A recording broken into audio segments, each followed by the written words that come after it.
early case assessment looks at a particular project or litigation matter or what have you, and tries to analyze the needs, the e-discovery needs of that project early on.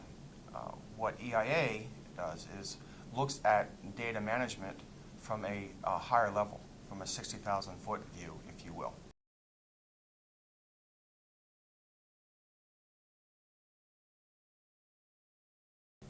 John, you want to take that? Yeah, I mean, it typically fits at the front end of the model, so it captures the identification, information management, information governance area of the ADRM model. So we're kind of shifted more towards the left, whereas early case assessment will be slightly down the line. It takes the ECA concept, which is really a reactive one.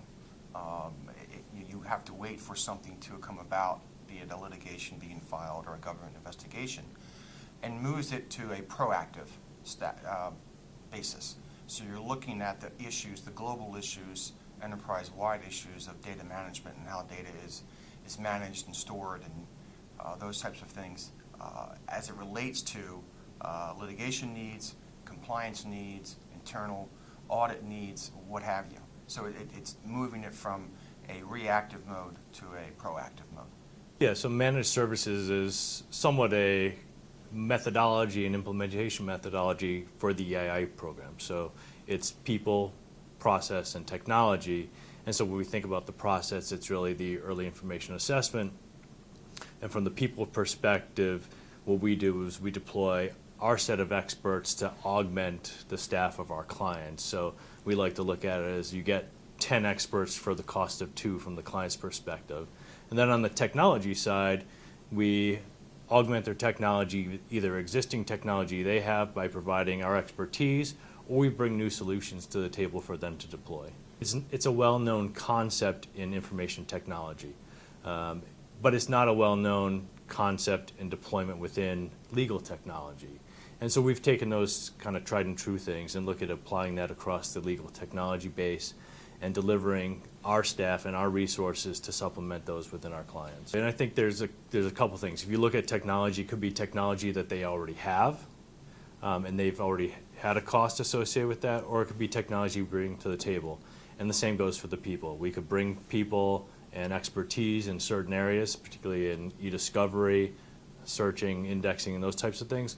Or they may have those people internally, and we can just kind of provide some oversight on those. We work both with corporations directly as well as with law firms. We count all of those among our clients. We have seen in the last few years, as you indicated or implied, that there has been a real push in the corporate world to take back control of this whole process, electronic discovery, ESI management.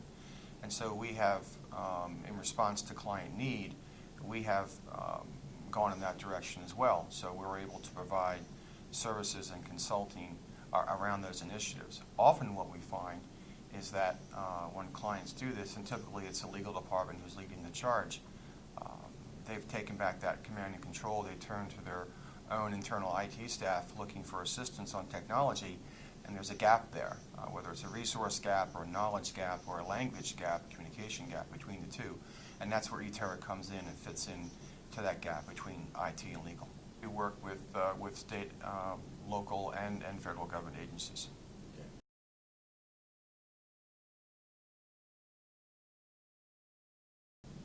John, you want to take that?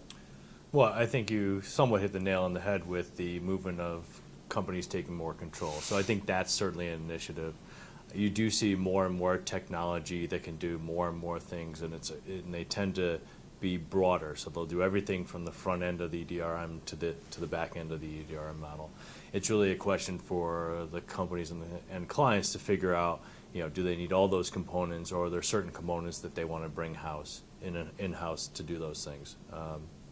So for example, you say, I might need to do only a specific targeted initiative related to information governance that's within my company. And so I have specific technology for that. So I do think there's kind of broad-based technology that's coming out, but we also see opportunities to deploy certain technologies in this space in a very niche-focused way.